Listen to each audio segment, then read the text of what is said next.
I want to share in a simple method how you can study God's word. और एक सहज तरीका बताऊंगा कैसे आप परमेश्वर के वचन का अध्ययन कर सकते हो। So every day, do you use soap, shampoo for to bath? No. जैसे आप हमेशा साबुन इस्तेमाल करते हो नहाने के लिए, So to study the word of God more deeply, please use the soap. और परमेश्वर का वचन को अध्ययन करने के लिए भी आप साबुन इस्तेमाल करो। Okay, soap. Don't forget, soap.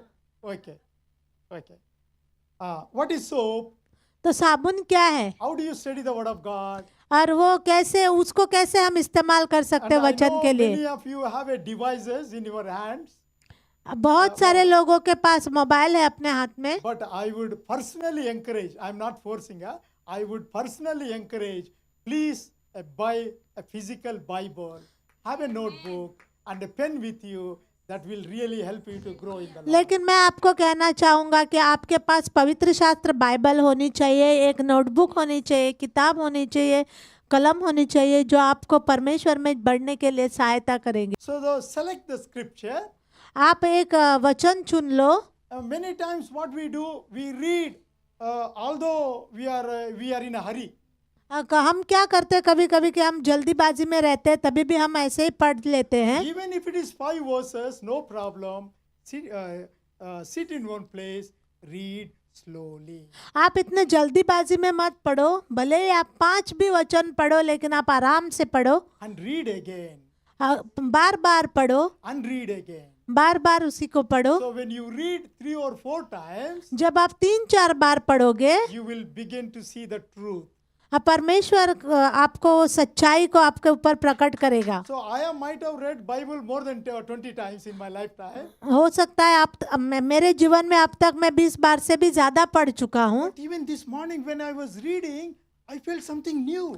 लेकिन जब आज की सुबह भी मैं पढ़ रहा था, एक नया प्रकाशन मुझे मिला। That is the word of God. तो ये परमेश्वर का वचन है। You know, every time even though you might have read in the past, but today when you read, it brings alive. हो सकता है कि आपने पहले पढ़ा होगा, लेकिन जब आप पढ़ोगे आपको नया प्रकाशन मिलेगा। And God knows your situation and He speaks to your situation. परमेश्वर आपकी परिस्थिति को जानता है और उसी अनुसार आपसे बात करता है। This morning our dear sister was sharing before the worship. She had a hard week. She was being very honest. She had a difficult week, but she could feel the presence of God. आज की सुबह हमारी बहन ने बता रही थी कि पूरा हफ्ता बहुत ही उनको संघर्ष में गया, लेकिन परमेश्वर उनके साथ था। So after reading the scripture, don't fold your Bible and run away. हर आप वचन को पढ़ने के बाद आप बाइबल बंद करके भागो मत। And do some observation. कुछ बातों को आप मनन करो। What does God wants to speak to me through this scripture? आप ये बात मनन करो पढ़ने के बाद कि इस वचन के द्वारा परमेश्वर मुझसे क्या बात करना चाहता है। What command I need to obey through this scripture? कौन सी आज्ञा मुझे माननी है जो इस वचन में लिखी है। Or what sin I need to ask forgiveness through this scripture? कौन से पाप के विषय में ये वचन मुझे बता रहा है जिसके लिए मुझे माफी मांगनी है। So after observation, application. अब और मनन कर जब समझ में आ जाता है, उसके बाद आपको उसको अपने जीवन में लागू करना है। Ask God, Lord, what do you want me to change through this scripture? तो आप परमेश्वर से पूछो कि कौन सी ऐसी बात है जो आप वचन से बोल रहे हो कि मुझे अपने जीवन में बदलावट लानी है। Then in the end, spend some time in prayer. और अंत में आप थोड़ा समय प्रार्थना में बिताओ And say, thank you, Lord, for speaking to me through this scripture. और परमेश्वर को धन्यवाद दो कि आपने मुझसे इस वचन के द्वारा बात की। And ask God to give you strength to live according to this. और परमेश्वर से सामर्थ मांगो इस वचन के अनुसार जिंदगी बिताने के लिए। You know, and when you spend more time in the presence of God, जब आप ज्यादा समय परमेश्वर की उपस्थिति में बिताते हो, you want more of God. आप ज्यादा से ज्यादा परमेश्वर की इच्छा You want to जागती है, experience the more of presence of God. ज्यादा से ज्यादा परमेश्वर का उपस्थिति का अनुभव आता है। So 3 things we have learned so far. 3 बातें हमने सीखी अब तक। The true revival begins personally from us. सच्ची बेदारी हमसे शुरू होती है। Okay, we need to have that intimate relationship with God. हमारा नजदीकी का संबंध होना चाहिए परमेश्वर के साथ। if we want to see true revival, we need to spend time in prayer, communicating to God. अगर हम सच्ची बेदारी देखना चाहते हैं तो हमें प्रार्थना में समय बिताना है, परमेश्वर से बातें करते हुए। And third point we learned, if you want to see a true revival in our life, और तीसरी बात जो हमने सीखी कि अगर हम बेदारी देखना चाहते हैं अपने जीवन में, we need to spend time in the presence of God. हमें परमेश्वर की उपस्थिति में समय बिताना है। And fourth point and final, और चौथी और आखिरी बात, if you want to see a true revival in our lives, अगर आप अपने जीवन में सच्ची बेदारी को देखना चाहते हो, true revival begins when we repent. सच्ची बेदारी तब शुरू होती है जब हम पश्चाताप करते हैं। When King Josiah found the law of God or the word of God in the temple, जब योशिया को मूसा की व्यवस्था की पुस्तक मिली, when the priests were reading the word of God in the presence of the king, जब याजक लोग उसके सामने वो परमेश्वर वचन को पढ़ रहे थे, Josiah tore his clothes. योशिया ने अपने कपड़े फाड़े He repented before God. और उसने परमेश्वर के सम्मुख पश्चाताप किया। That is a sign of a repentance.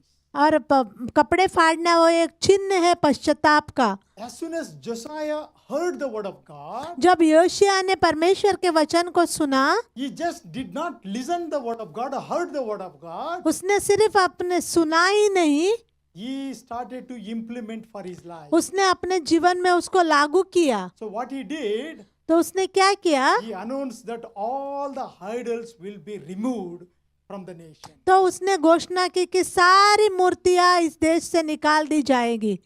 You know, if you want to see revival in our life, अगर आप बेदारी देखना चाहते हो अपने जीवन में, there are some idols that are blocking our heart.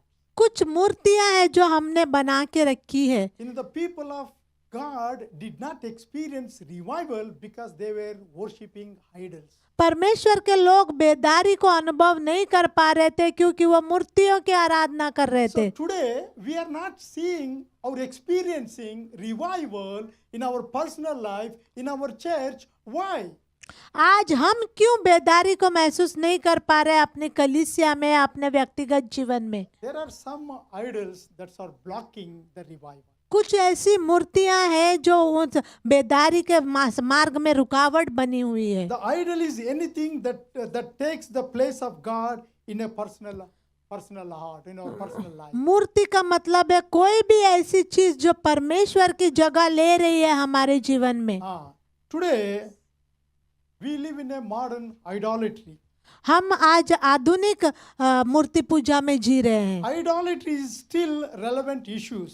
और मूर्ति पूजा जो है अभी भी बहुत ही गंभीर विषय है। Anything captures our hearts and affects our reactions more than God, that is called idol.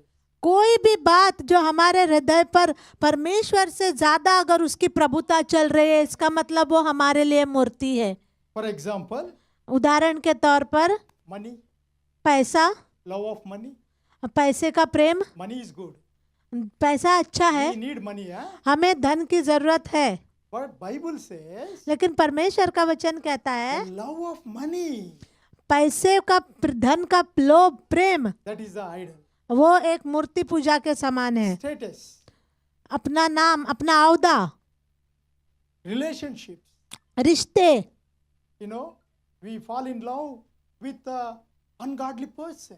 हम उस व्यक्ति के प्रेम में पड़ जाते हैं जो प्रभु को नहीं जानता। Technology, और जो है आधुनिक जो टेक्नोलॉजी आई है, you know, even our own comfort, हमारा आरामप्रद जगह, jealousy, जलन, greedy, लोभ, addiction. नशा, जो लत, आदि होना किसी चीज का। Nowadays, young people are addicted to various addictions. आज के जमाने में, आज के समय में जवान लोग बहुत सारी चीजों के आदी हो रहे हैं। Drugs, pornography. I can name how many addictions young people are addicted now. नशा और जो है अश्लील चित्र देखना, मूवीज देखना।